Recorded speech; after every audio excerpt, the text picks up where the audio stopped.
Hey everyone, a quick update. We're almost up to 90 subscribers across all platforms, which is awesome. Who are you 90 people? How the hell did this happen to me? And yeah, so it's just a quick reminder to say that to subscribe to my podcast, wherever you listen to this stuff. That way you'll just be alerted automatically to the next episodes that I'm going to be putting out.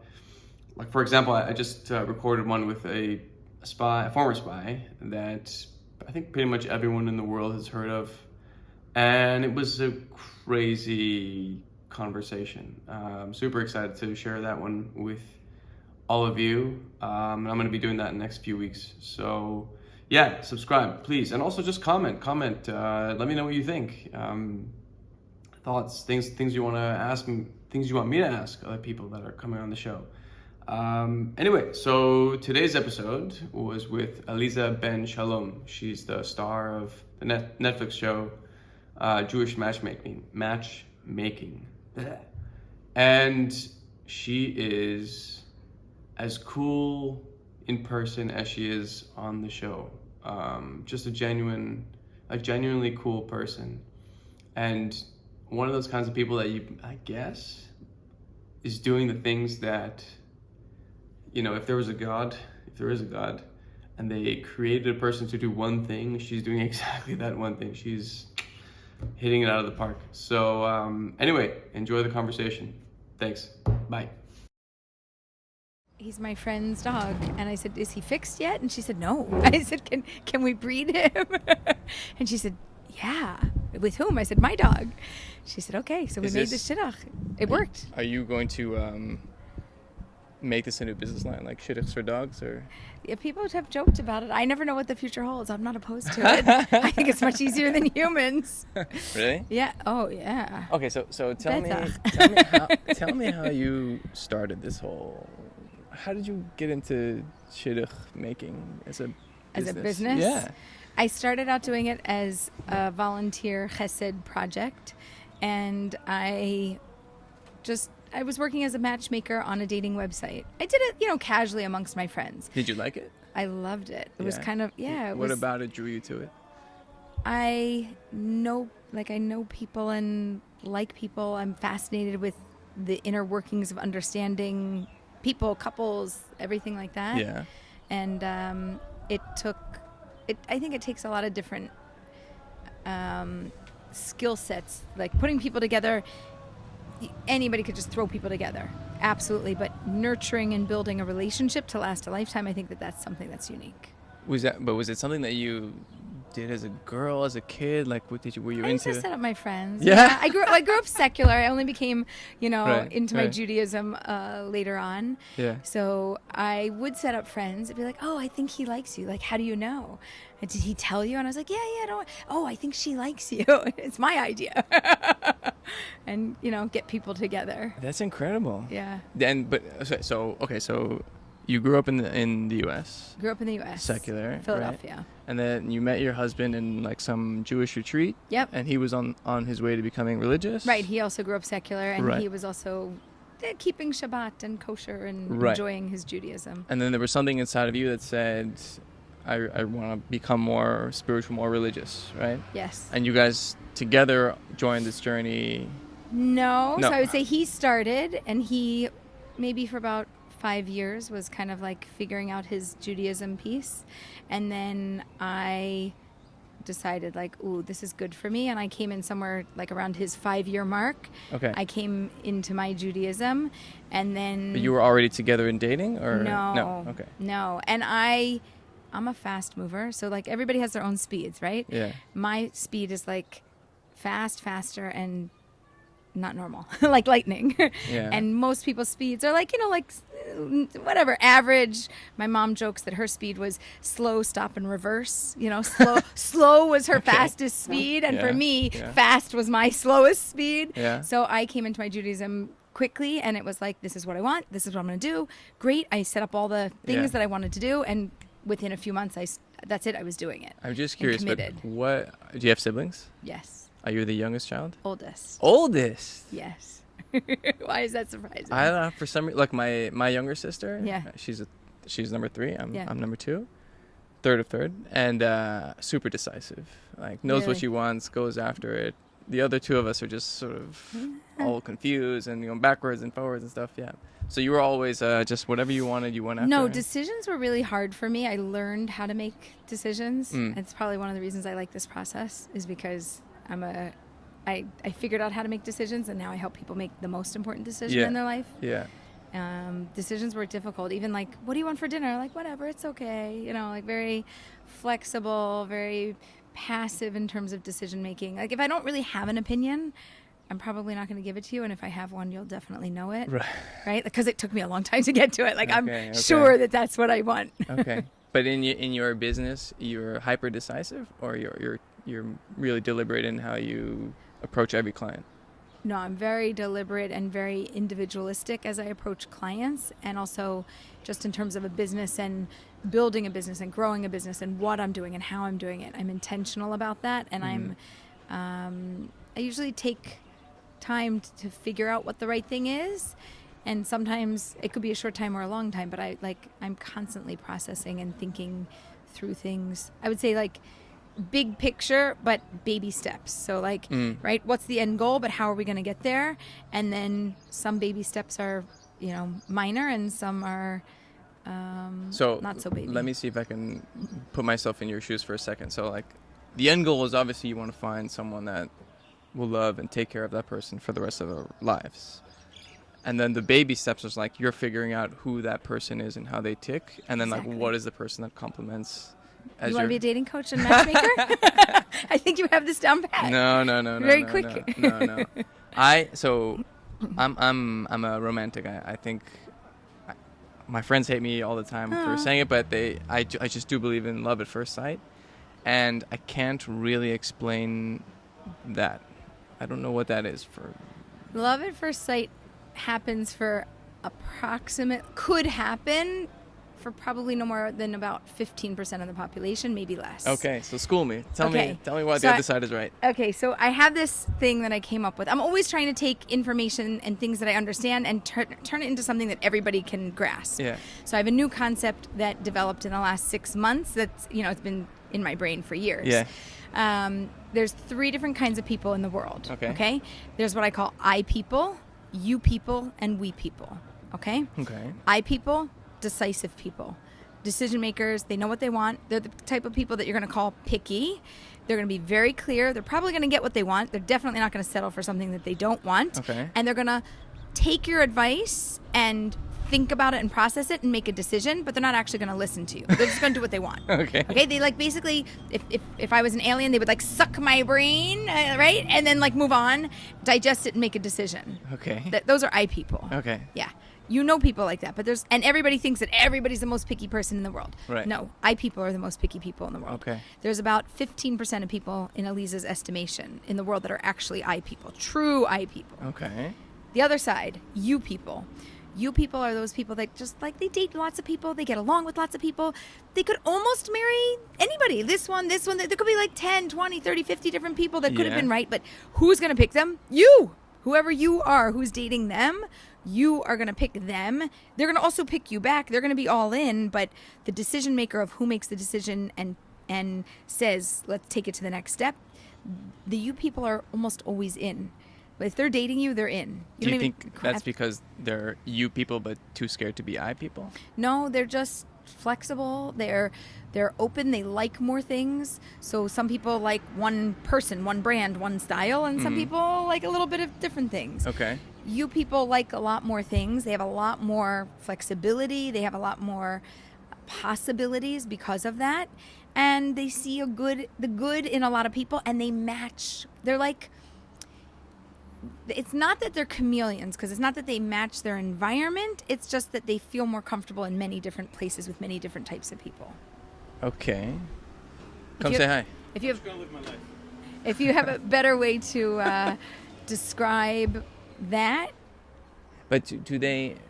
So it's not a matter of compromising. By the way, he's going to blow the shofar. That's fine.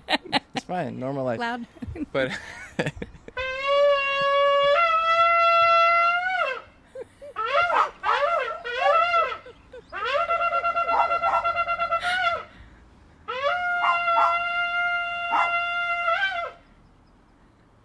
Is there a reason?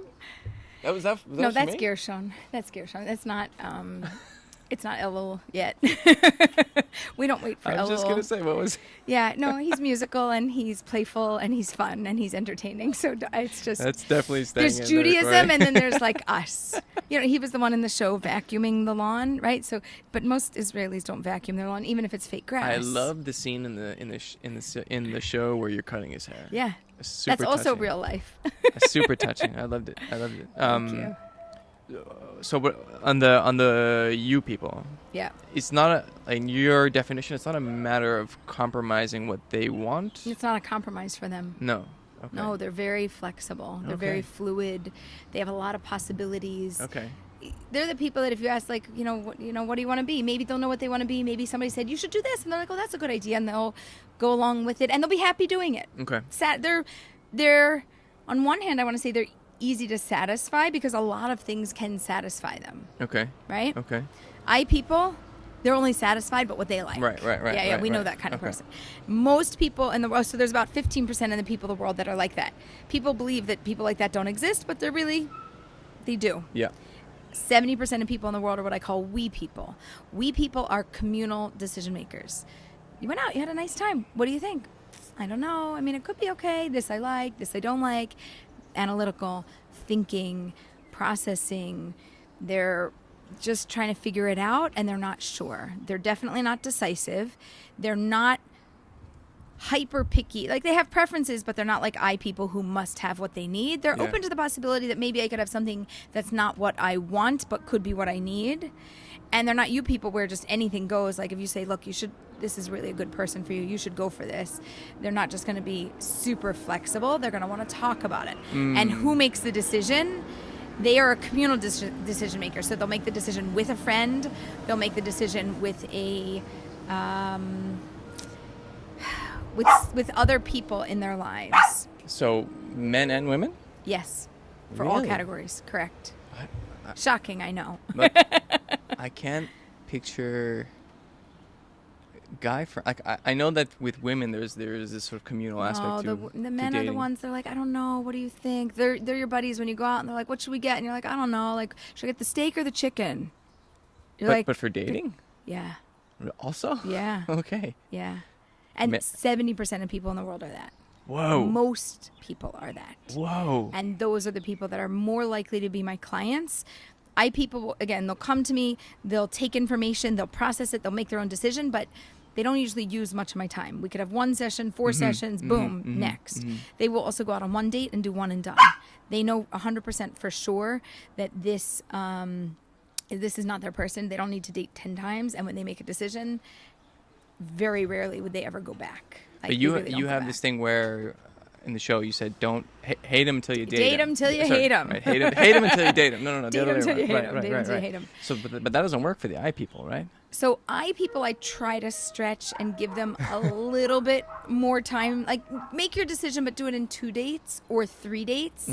Most people, I really want to get to 5 dates. Okay. If you bother to even go out with them in the first place, there's a reason why. There maybe is something there. Okay. But I people can't stretch beyond 3, really. Right. They just know. They're like, I know. And they could tell you. It's not I know because, I don't know, it doesn't feel right.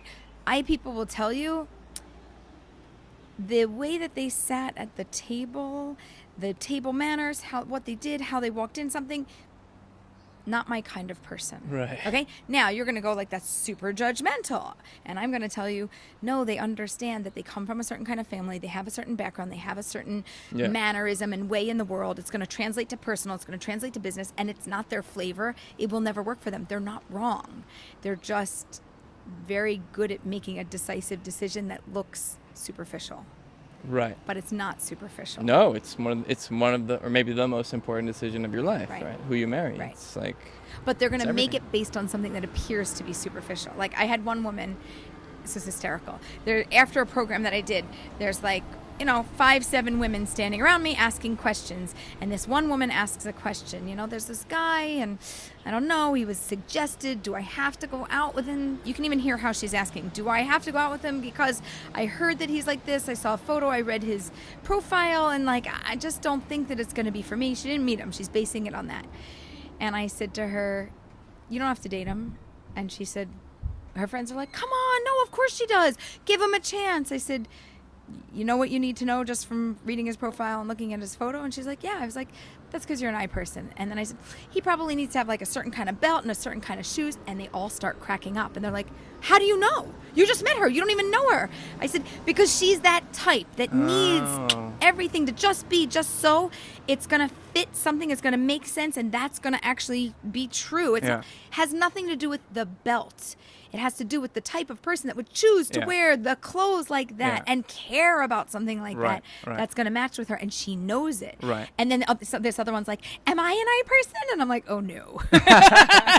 Right? You're the we person. I don't know about you. You're probably a you person. I don't know enough about you. And then we start talking about it. And I nailed every one of them. And they're like, wow, that's so helpful. I said, yeah, and it's helpful to know that you shouldn't give your one friend a hard time about being picky. She's supposed to be that way. She's an I person. But as a you person, you just like wait till the other person picks you back. Give it a shot. Try to make it more enticing, make it more engaging, why somebody should want to date you, why this should build. Right. There's a lot of things there. So we go through this whole thing.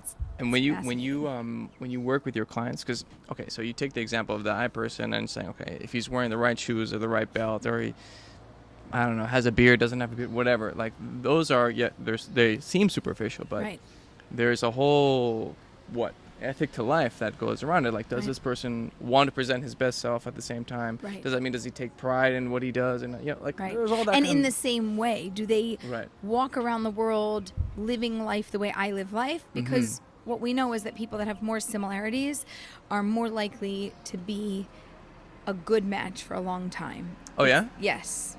So opposites attract. That's a very nice statement. Like, yay. Right. Okay? Very hard for opposites to live a life together forever, happily. They can live together forever, but just not usually happily, right? Because they're opposites. It's like we're constantly coming up against friction. Yeah. The more things that we have in common with one another, the easier it is to stay married and stay in a healthy relationship. But like, for example, in your marriage, there's probably a lot of values that you guys, I'm sure many of the core values you guys share. Right. But there must be these opposing forces that complement one another. Like, let's say you're messy and he's clean, or whatever it is, right? Is there that as well? Or? Yes. So you want as many values in common as possible, and you want as many things in common as possible, because yes, opposites can attract, and yes, we can balance each other out.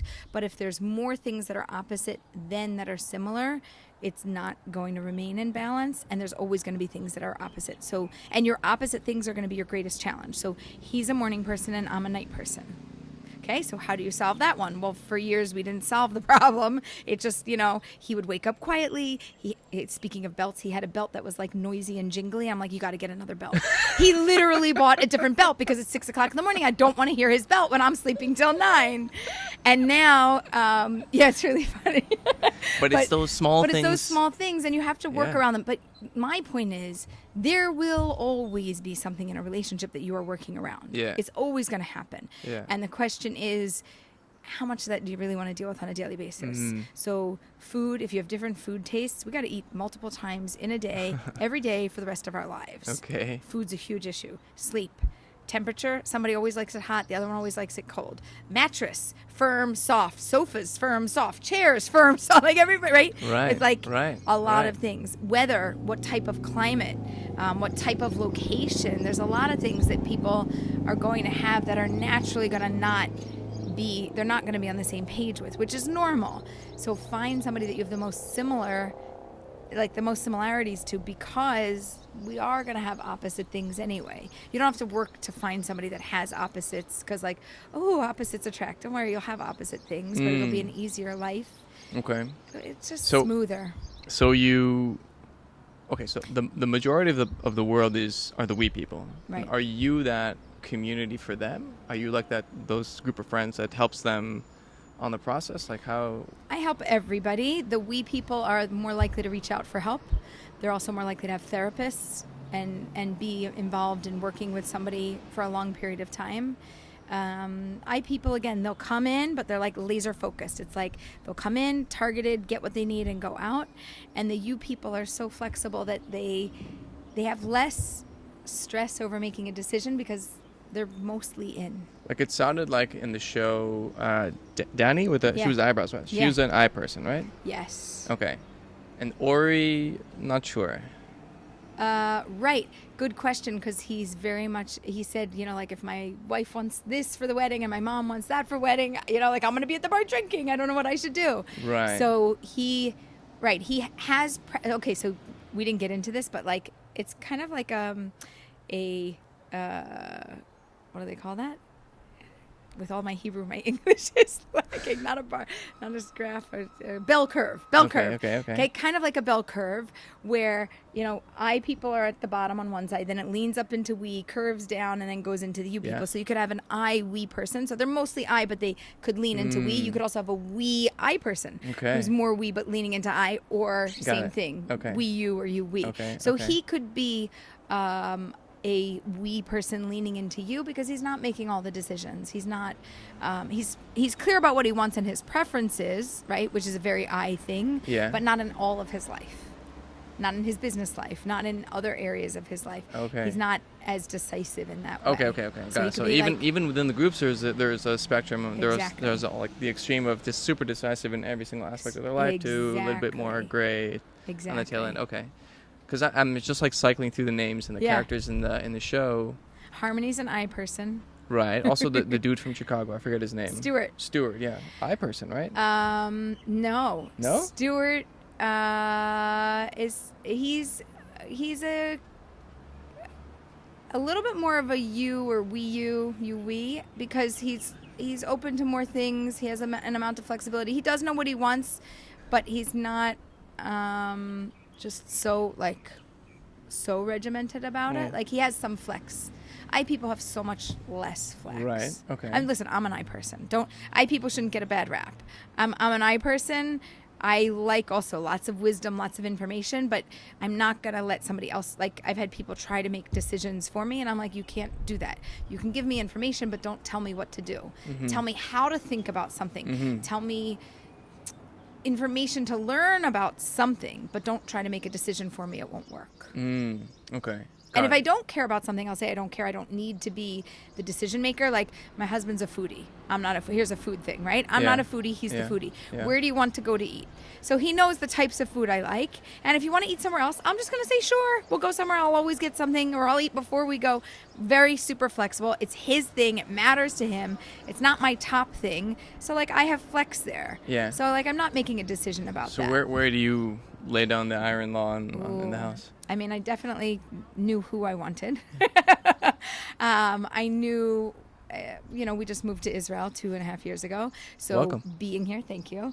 Being here was really important to me. And I said during our dating, like, do you want to, be dating and move to Israel one day? And he was like, sure, one day. And I was like, no, when? Like I need a timeline, it's very I. And he was like, whatever, whenever it works out. I said, no. Like, he's like 10 years. And I was like, oh, forget it. 10 years is too long. I was like 5 years from when we get married. He's like, too short. I was like, okay, 7. We'll settle on 7. Done. Deal. Now we can get married. We didn't get here till 18 years later, but like we made our deal. I was very, and when we came, said like, we have to come. He's like, maybe we won't go. We'll stay. And I said, I wouldn't have married you and I wouldn't have picked you unless you said yes to Israel. And had you said no, you wouldn't have been my husband. You're only my husband because you said yes. Like had you said no, I wouldn't have said okay. I would have said thank you. It was nice dating you, and I would have moved on. I'm holding you to this. This was a commitment we made in the beginning of our marriage. And he said, no, I am committed. I said, great. When? Because we need to go now. He said, can you define how soon is now? And I was like, 6 months. And he was like, what's the longest time frame? And we came 8 months after we made that final decision. Right. But the thing about making decisions is, okay, if you're indecisive, you can think about it, and then like 6 months turns into 3 years, turns into 10 years, and then a decision becomes a non-decision because you can't make a decision. The decision has been made for you, which is that there's no action. Yeah, and it's life. Like life goes on. You got to move. You got to make moves. You got to move. Wow. Okay. So that's that. And what about with the kids?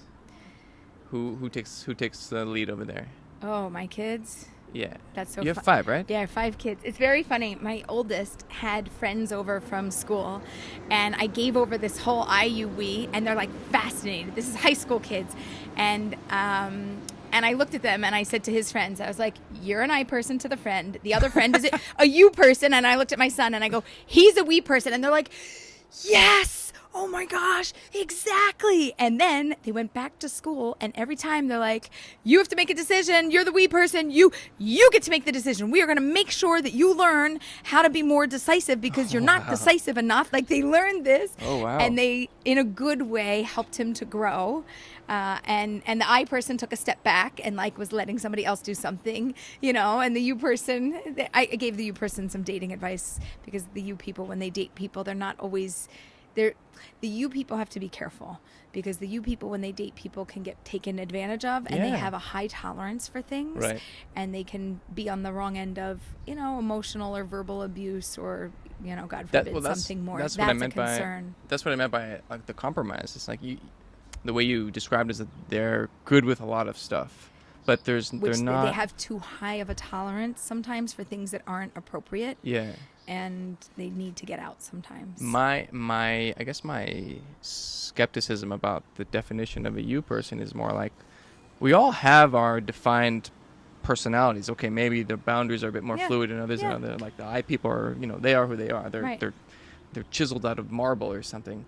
But still, like, you know, we like what we like, you know, like people are good at things. People like. But you people like more things. Sure. They just have a greater ability to like things, and maybe it's a greater appreciation of things. So, you know, I'm going to give an example. You go to a museum. Yeah. You go to, I don't know, a modern art museum, right? And an I person doesn't like modern art.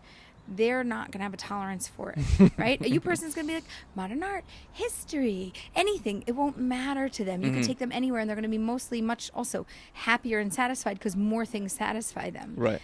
I people But if you took the you person and you charged them, I don't know, $100 for modern art, that's really was actually behind the scenes was drawn by a 5-year-old or something. That's the part where they're getting taken advantage of. Well, okay, Correct. right, you know. Correct.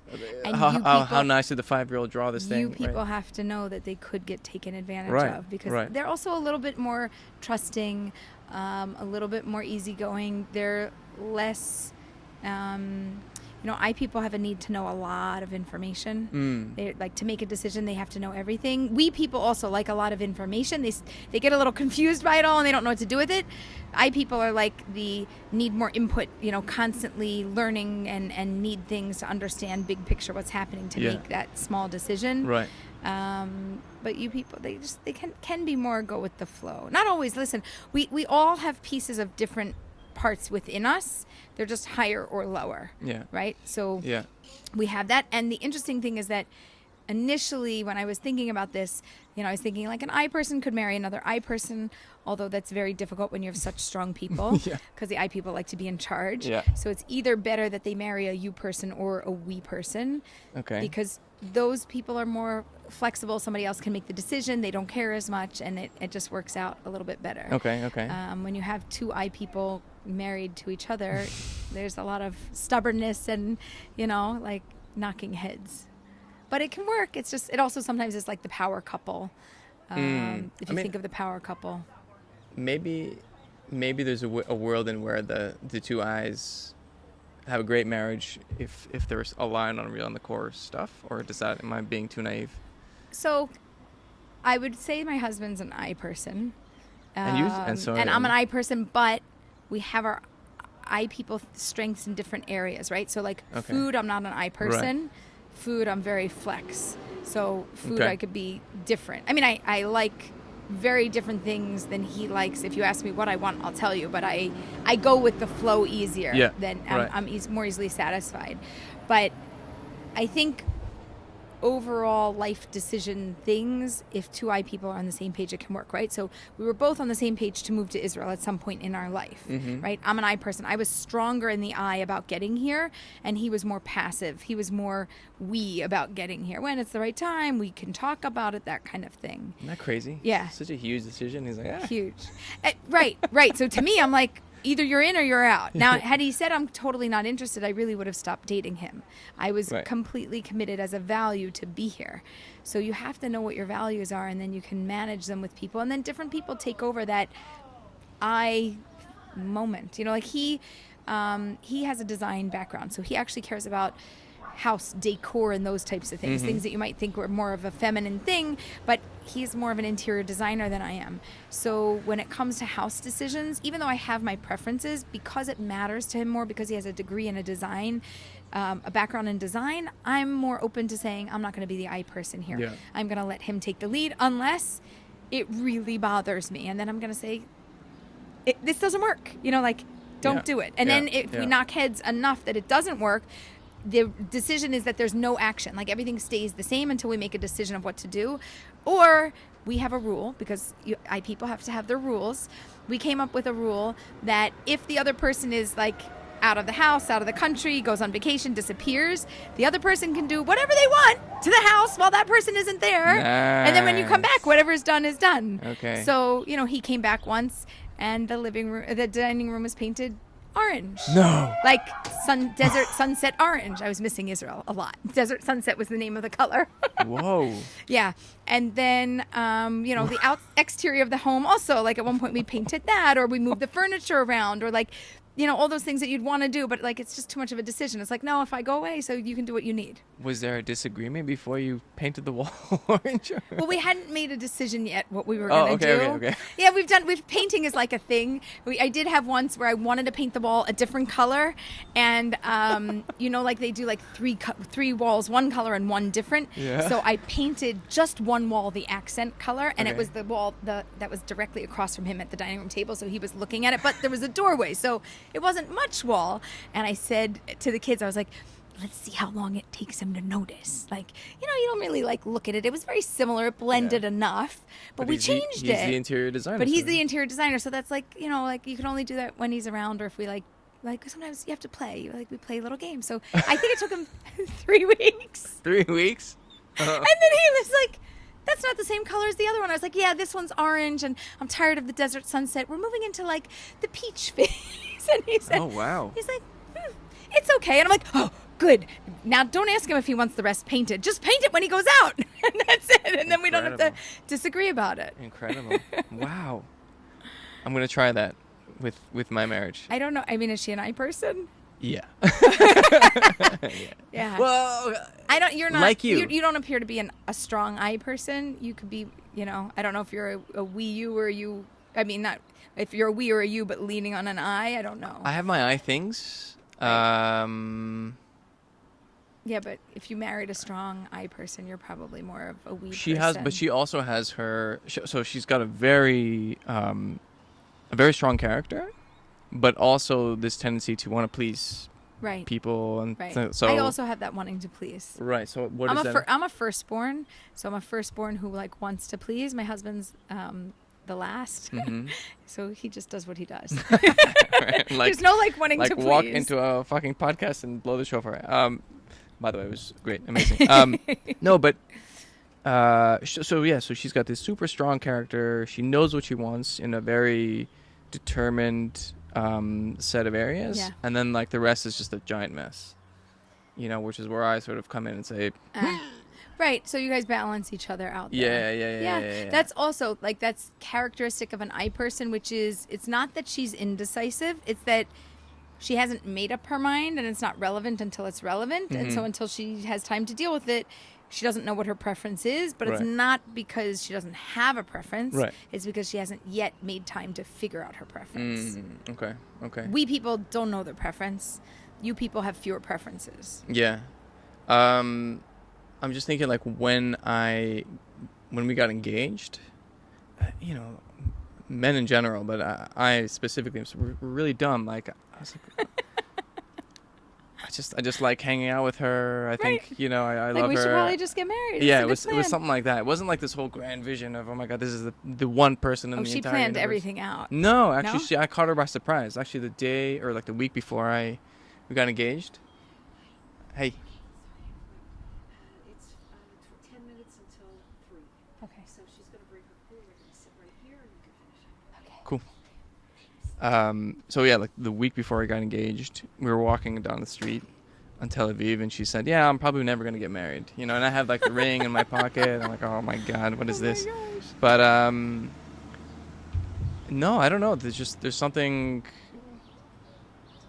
It's not like a burning desire to be with her or no one else, But there is kind of like that with me, with her. You know, I can't really explain it. It's just like a... Nobody else makes sense. And if you had to pick one person, that's the person that you've been with and that you become most comfortable with. And we it's just probably we never get tired of each other. Yeah, that's a good one. You know? We never get bored. We always have something to talk about. That's great. And we're always finding a little we dig a little deeper, and that's great. You know, and like I think about, because her parents have a beautiful marriage, my parents as well, and I look at their marriage as this, you know, compilation of 50 years of conversation, you know, of like figuring each other out and talking more and more and more, because like that's what you do, right? You come home and you say, okay, how was your day, and then you start analyzing it and this and that, right? And you don't even notice it, but like what's the phrase? It's like you're building a mountain out of layers of paint. You know, every single day it's these conversations, and it never gets stale. It never gets boring. It's like, it's lovely, you know. So I think I made the right choice. Okay, we have like 5 minutes left or something. So I'm super curious about how your career trajectory. I mean, how the hell did you get to Netflix? Like, what? This is crazy. Yeah. Well, it's a matchmaking show, so it's only appropriate that I tell you the truth, which is that a matchmaker made the introduction. So, nice. Indian Matchmaking came out, and everybody was so excited, and Netflix was also excited, and they're like, great, we love Indian Matchmaking, we're going to do 2 and 3, we're going to have 2 more seasons, it's going to be amazing. And the production company said, yeah, and we want to produce Jewish Matchmaking and do season 1. Are you open to that? And they're like, find us a Jewish matchmaker. Here's money to do casting. Let's see if we can find somebody. Yeah. And they said, okay, if we find them, can we do a show? They said, well, we still have to get a budget together. We'll let you know, but find us the person. When was this? This was summer and fall of 2020. Summer and fall of 2020. That's when... You just moved here. We moved here 2021, March of 2021. Whoa. So, right. So I'm busy getting ready to, we've just made the decision, we're making Aliyah, I'm binge watching Indian Matchmaking, losing a night of sleep. I'm like, this is the coolest show ever. And then they start doing interviews for the show. And I was like, oh, I was, sorry, let me back up. There were other interviews that I was doing for other shows, because there's a lot of matchmaking shows that are really popular now that people are like trying to get things going. And a girlfriend of mine who's a matchmaker calls me and says, Aleeza, you're going to pick up the phone. This casting company's calling. I gave them your number and your email, and you should do this. And I said, okay. You know, I said, I'm going to do a show. I don't know what show I'm going to do, but I have somebody else calling. Maybe it's the same one. She goes, no, this is a different one. I don't want to do it. This isn't my thing, but you're really good. We've been doing webinars. It's been COVID. I've been watching you on video. You have good answers. You always know what to say. You don't mind if people put you on the spot. They're going to like you. Yeah. You should do this. Right. And she sent casting my number, and they started calling, and we started doing interviews from the 3rd floor of my house. And I went through rounds and rounds of interviews. Were you nervous? No, I was in my home. It didn't matter. I was on my phone, the same way I was doing a webinar on my phone, because my phone had better internet than my Wi-Fi from the house. Right. So I was using that, and that was it. I was just looking at like me and them on a little screen, and it was... No, it was like no big deal. And I was busy making Aliyah and busy doing all my paperwork to get to Israel, and my kids didn't have passports, and there was 200,000 passport backup in America, and you couldn't get passports for a year. It was like a nightmare. So they did rounds and rounds of interviews. They're like, okay, you're in the top 5. I'm like, ooh, that's good. How do I get to the top 1? And they're like, okay, you're in the top 3. And I'm like, okay, that's good. And they just kept going until they called me and they said, okay, we've got good news and other news. Good news, we picked you. The other news is we don't have approval for the show. We still have to now go back and get a budget. We only got enough to get you. We have to actually get it approved. And I'm like, okay. And I would have been on pins and needles waiting, but I was literally packing my house, selling my house, my car, and all of our belongings and coming to Israel. We arrive in Israel. 2 weeks later, we had to go through quarantine. We were in a hotel. We finally get out. We're in Jerusalem. Yeah. We're at the Western Wall, the Wailing Wall. And I forgot that I have a meeting with 4 of the producers because it's it's COVID and it's quarantine, and we've been locked in a room. Like, I don't have a schedule. I don't even know what, except for Shabbat. I didn't know what day of the week it was. Oh my God. And I'm done praying, and I'm like kind of there waiting for my family, and they're like, are you coming? You're 15 minutes late to the meeting. And I'm like, hi, I'm so sorry. I was busy talking to God and not talking to you. And they're like, oh, we're so sorry to disturb your blessings and prayers. And I was like, no, it's okay. God and I are good. We wrapped. I'm ready for you. And they're like, well, then this is the best place to tell you in the whole world that we picked you. We're sending you a contract. We're moving ahead. And I'm like, I moved to Israel and my family. We even brought our fat pet dog, our new dog, our puppy, and a show. We're going to be able to change the world and do something meaningful. I was like, I got the God stamp of approval. Wow. I was over the moon. Wow. Over Wow. the moon. Wow. That's an amazing story. It was really special. Okay, so as a fan of the show, two things. A, Yeah. you were, like it's just your star, your inner star shows. Thank you. Really, it's Thank like you. you could see that you were born for this thing. Really. I don't know how, because I never tried it, but No, but like even the way But like it there are worked. these awkward moments, Yeah. you know, when everyone has their weird Yeah. desires, and you handle it Thank you. like a queen. Thank you. And you ended after 8 episodes. You I- left us hanging. What the hell, man? Come on. My wife and I were like, oh, now we don't know what happens to Ori and all this stuff. Okay. Oh. Okay. So now that it's been long enough since the show came out, I Yeah. can say the number one thing that everyone wants to know is there a wedding? Not of the people that I set up, Okay. but Shia, who was dating Faye, he got engaged. Right, And that I we saw. and I coached and I worked with him through that Oh, cool. process. So I was involved. I've been involved trying to set people up even after the show. Some people are dating people. I can't say who, but one of the daters, meaning not my main person, but one of the people that was dating a main person, I set up, and they've been dating for the last 9 months, and I need to give him a kick in the pants to ask her to marry him. Actually, Yeah? they can't. Yeah, I You saw. think it's a Oh match? no! They both. It's done. It's done. done, except for the fact that he didn't do it yet. Okay, okay. Somebody's got to move, so we're working on that and making it all happen. Nice. But that's a really gorgeous match, and there's other. There's other secret news coming out very soon about another happy match, and I stay involved either to be like an introducer as a matchmaker, or I can stay involved and do coaching and support throughout the process. Okay. And some people need the most support so that they don't, self-sabotage and they don't get in their own way. Sure. And so there's going to be more. I think what I'm going to do is maybe an update. You know, how they do like the reunion, whatever. We don't have anything like that planned that I know of. So like, Yeah. I'm just going to do it online. I'll just Yeah, do like yeah, an yeah. online Okay. update one by one and kind of go through people like, where are you at? What's happening? And let's do a recap. So Oh, that's my wow. plan. Yeah, I'd love to Totally see my that. plan. And then the last thing is I have to embarrass a friend of mine, Naomi Minko. I've got an in. Here, let me help you. There you go. I'm so sorry. Forgive Ah! him. Naomi's incredible. She's Okay. she's awesome, and she Okay. deserves the best person in the world. Okay, you got to go to the next thing. So this was so much fun. Thank you. Thank you. Thank you so much.